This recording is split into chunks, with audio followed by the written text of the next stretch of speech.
자, 이제 정말로 수능이 코앞으로 다가왔습니다. 제가 이제 수능을 20년 동안 강의를 하면서 가장 안타까운 게 6월, 9월에는 분명히 성적이 잘 나왔고 실력 발휘도 잘 했는데 시험장 가서 당일날 실력 발휘를 못해서 성적이 떨어지는 친구들이 굉장히 많았습니다. 자, 오늘 제가 찍어드리는 영상은요, 이 작품이 나올 거야 찍어주는 강의가 아닙니다. 저는 EBS조차도 똑같이 나오지 않기 때문에 매달리지 말고, 비문학 같은 경우에는 똑같은 주제 다 나온다고 하더라도 한두 문장만 같기 때문에 지식을 달달달 암기하고 배경 지식 풀어서는 안 된다 라는 것을 주장하는 사람인데 막 찍는 것이 아니겠죠. 저는 이 강의의 처음부터 끝까지 기승전 논리를 가르칩니다. 논리. 그래서 오늘도 여러분들한테 연필을 어떻게 굴려서 찍을까, 또는 주문을 외워서 찍을까, 또는 한 번으로 쭉 찍을까, 또는 내가 이런 숫자가 많이 나왔으니 안 나온 숫자를 찍을까 라는 그런 찍는 방법이 아닙니다. 핵심은 시간이 없고 지문조차 못 읽었을지라도 논리라는 걸 가지고 있으면 빠르게 선택지만 보고도 답을 찾아낼 수 있는 비법을 알려주는 거기 때문에 단순히 운에 맡기는 찍는 것이 아닙니다. 찍는 거라고 말하지만 논리적인 거라는 거예요. 예를 든다면 감상으로 적절하지 않다라고 했으면 4개는 맞다는 뜻이고 하나만 틀리다는 것이죠. 그렇다면 이 선택지만 봐도 범주가 다른 것이 뭐면 우리가 풀어갈 수 있는 거예요. 그런 식으로 오늘 여기에서는 문학적인 측면에서 내가 해석이 안 되고 작품 지문을 읽을 시간이 없어도 풀어갈 수 있는 몇 가지 논리적 팁과, 비문학에서도 역시 마찬가지로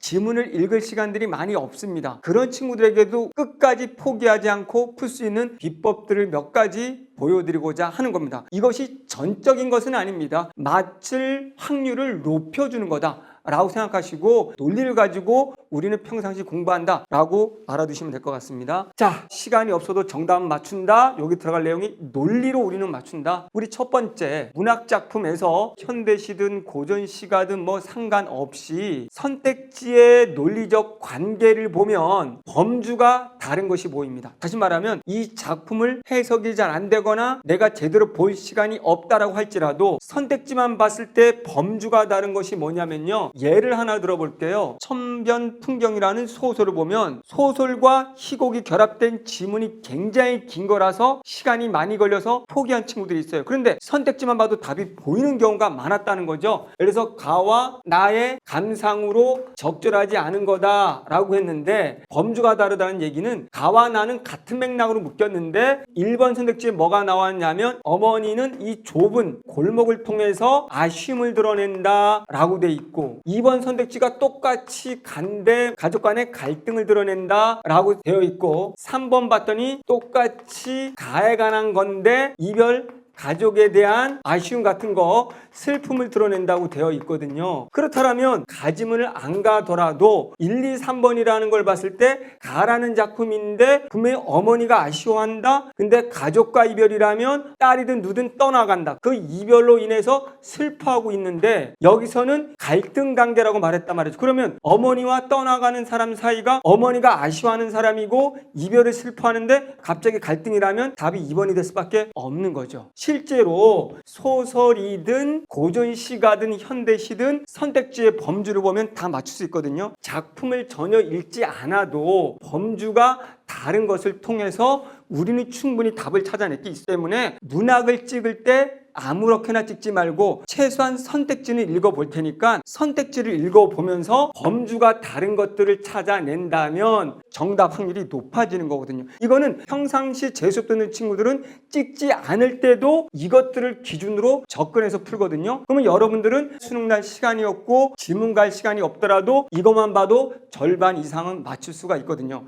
남은 기간 동안 이거 조금 연습해 보시고, 이것이 굉장히 중요하다는 거 아시고, 고전시가도 다 되거든요. 고전시가도 선택지만 보면 답이 나오는 것들이 너무 많거든요. 제가 이 범주 다른 걸 가지고 제 영어책 천문장의 비밀이라는 영어책에서도 역대 수능과 모의고사 오답률 1위짜리도 간단하게 선택지의 범주만 가지고도 풀어놓은 것들이 굉장히 많습니다. 그거 확인하시면 될 것 같고요. 두 번째, 만약에 현대시나 고전시가나 소설에서 서술 방식을 물었을 때 일일이 지문 가서 찾을 여력이 없다라고 했을 때 수능이라는 성격은요, 것은요, 낯선 개념, 어려운 개념을 아느냐를 묻는 것이 아니라 누구나 다 알고 있는 이 개념을 실제 지문에서 찾아낼 수 있니? 분석해낼 수 있는지를 묻는 거거든요. 그렇기 때문에 선택지를 봤더니 내가 처음 보는 거고 너무 어려운 개념의 선택지들이 포함되어 있으면 그런 것들은 답의 후보에서 제거하십시오. 그리고 평상시에 친숙한 것들 중심으로, 예를 든다면 반복, 이런 것들이 답의 1순위 후보가 되는 거예요. 감각적 심상, 답의 후보가 되는 거죠. 고전시가를 하면 대구, 서리, 이런 것들이 답의 후보죠. 작년에도 설의를 통해서 답을 찾게 만들었죠. 그런 식으로 어려운 용어들이 나온다면 일단은 표현과 서술 방식에서는 버려라. 특히 산문에서의 서술 방식은 줄거리하고 보기 정도는 빠르게 읽어보면 요 두 개를 가지고 지문 전체를 읽지 않아도 보기 봤더니 나라는 인물이 나와, 또는 줄거리 봤더니 나가 나와, 그러면 1인칭이네?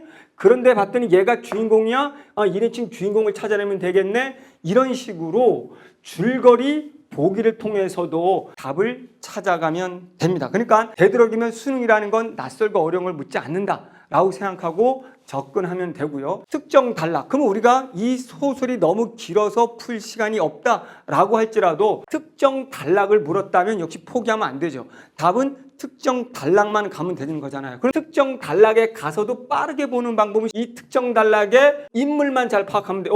봤더니 이게 소시민이다? 그러면 소시민이 할 수 있는 얘기는 정해진 거죠. 가난이고 슬픔이고 그런 고통을 말하는 거고, 만약에 지주라는 부정적인 인물이 나온다면 소장료를 올려서 친일파적으로 억압하는 내용이 나올 수밖에 없는 거죠. 또는 고전소설에서 봤을 때 여기에 가정소설인데 첩이 본처를 모함하는 거다. 그러면 특정 단락을 봤더니 바로 첩이 하는 이야기네. 근데 첩은 마이너스 인물이네. 그렇다면 첩이 할 수 있는 건 본처의 정절을 모함하는 거네. 빠르게 볼 수 있는 거죠. 그러니까 우리가 시간이 없다고 막 찍는 것이 아니라 1, 2분이라도 남아있으면 봐야 될 부분만 봐서 이제 우리가 답을 찾아갈 수 있다는 거죠. 그러니까 이제는 막 찍는 것이 아니라 이런 논리적인 걸 가지고 찍었을 때 확률이 높아진다는 거죠. 그러면 자, 비문학 한번 볼게요. 비문학 지문을 읽을 수는 없는데 지문을 봤더니 이게 과학 지문이고 기술 지문인지 경제 지문인지 이거는 찾아낼 수 있잖아요. 그러면 지문은 못 읽었더라도 시간이 없더라도 선택지를 보고 찍으라는 거죠. 그럴 때 이 과학기술 경제라는 지문이 나오면 선택지 중에서 이항이면 상대적 서술어가 있는 것을 찍으라는 거죠. 저거는 이제 제가 만든 표현 방식입니다. 제가 만든 말이에요. 그러면 상대적 서술한 말은 이겁니다. 압력이 높다, 부피가 작다, 속도가 빠르다, 이런 겁니다. 그러면 이항이면 선택지 중에서 이런 상대적 서술어의 관계를 갖고 있는 부분을 찍으라는 거예요. 그리고 상대어라는 말은 인문지문에서 가나 두 개의 제시문이 나온다면 이 제시문은 상대어적으로, 만약에 얘가 주관이라면 얘는 객관이 되고 얘가 개인이라면 얘는 집단이 되고, 그래서 선택지 중에서 상대어들을 포함하고 있는 것들을 집중적으로 선택을 하라는 겁니다. 자, 우리가 이렇다고 100% 답이 아니지만 답의 가능성을 높이고 아무거나 찍지 말고 어떻게 이 지문들이 형성되기 때문에 어떻게 접근하자, 그 원리를 가르쳐 주는 거예요. 최소한의 10초, 1분은 투자하라. 그러면 맞힐 수 있다는 거죠. 자, 보기. 과학기술 경제에서 보기가 매년 오답률 1인데 제 강의를 보다 보면 거의 보기를 보지 않고 정답을 찾아갑니다. 윗글을 읽었는데 보기의 문제를 어려워서 못 풀겠다 라고 하는 친구들은 보기는 살짝 밀어두고 선택지 1, 2, 3, 4, 5번 중에서 윗글과 일치하지 않는 것부터 찾으면 돼요. 왜? 문제 자체가 윗글을 토대로 보기라는 말의 뜻은 이 보기의 내용조차도 윗글의 범위 안에 있어.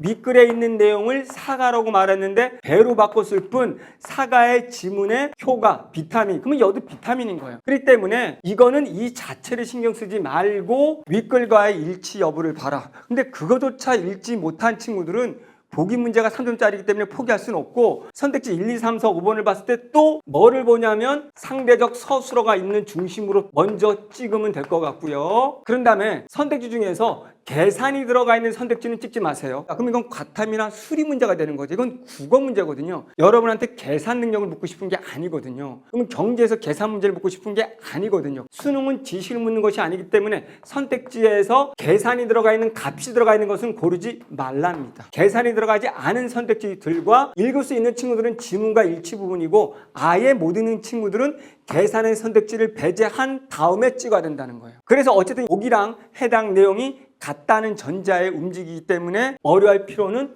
없다라는 거죠. 자, 그 다음에 특정 단락을 갖다. 비문학에서 가라는 특정 단락을 갖다. 이거조차 읽을 시간이 없다라고 했을 때는 적절한 거 찾아라 라고 했든 적절하지 않다고 했든 간에 이 단락의 첫 문장을 잘 보시고 첫 문장의 서술어의 1, 2, 3, 4, 5번 중에서 이 동의어 범위에 있는지 여부 확인. 또 여기에 접속사가 있으면 접속사 있는 문장과의 동일한 여부를 가지고 접근하면 이제 답을 찾을 수 있다는 거죠. 그러니까 아무거나 찍지 말고 정말 읽을 시간이 없더라도 특정한 단락은 포기하지 말고 첫 문장과 접속사 문장이라도 봐서 그 문장들의 서술어의 핵심어의 동일성 여부를 확인해서 찍으면 된다는 거죠. 이것이 이해가 되지 않더라도. 그렇기 때문에 여러분 찍는 거더라도 논리적으로 찍어 가자는 거죠. 자, 그런 다음에 이런 거 같은 경우는 보기를 토대로 윗글입니다. 그러면 너무 고맙고 이거는 정말 윗글을 읽지 않아도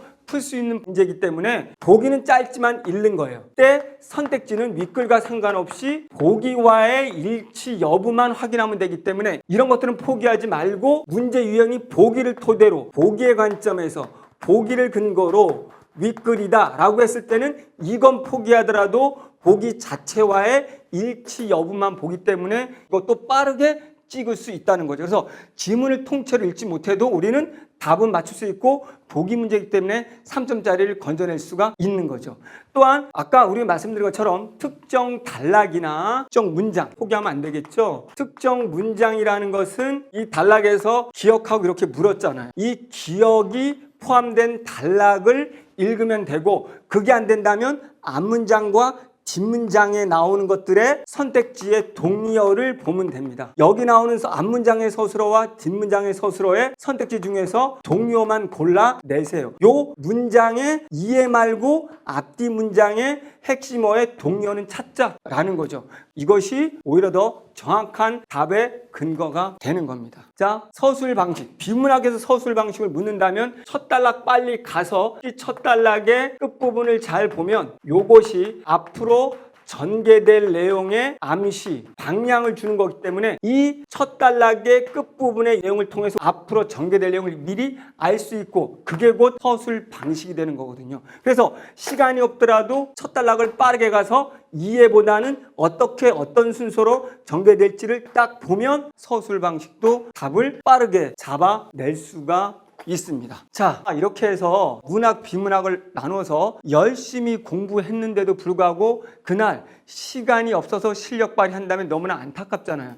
여러분이 열심히 한 대가를 얻지 못하기 때문에 끝난 것은 끝난 게 아니다. 여러분들은 정말 2, 3분이 남더라도 이 논리를 가지고 풀어보라는 거예요. 의외로 5분이 남았거나 10분이 남아도 많은 학생들이 당황해서 답을 못 찾습니다. 그러나 우리는 5분이 남았을지라도 이렇게 해서 답을 찾아가야 된다는 거예요. 1분이 남았더라도 당황하지 말고 그냥 찍지 말고 선택지를 보는 능력을 키워보라는 거예요. 그래서 경우 여러분들은 반드시 내공이 쌓여서 수능날 막 찍는 것보다는 한 등급 이상의 점수를 올려줄 겁니다. 자, 어느 정도 도움이 되는지 모르겠지만 이제는 막 찍는 걸 버리고 최소한의 시간을 투자해서 효율적으로 논리적으로 정답을 찾아가는 그것들을 익히고 남은 기간 동안 정도의 길 FM대로 공부를 해서 좋은 성적을 나오고 수능날 이렇게 찍는 일은 없기를 저는 바라는 마음으로 여러분들 다 합격 그리고 국어 1등급 가능하리라고 봅니다. 감사합니다.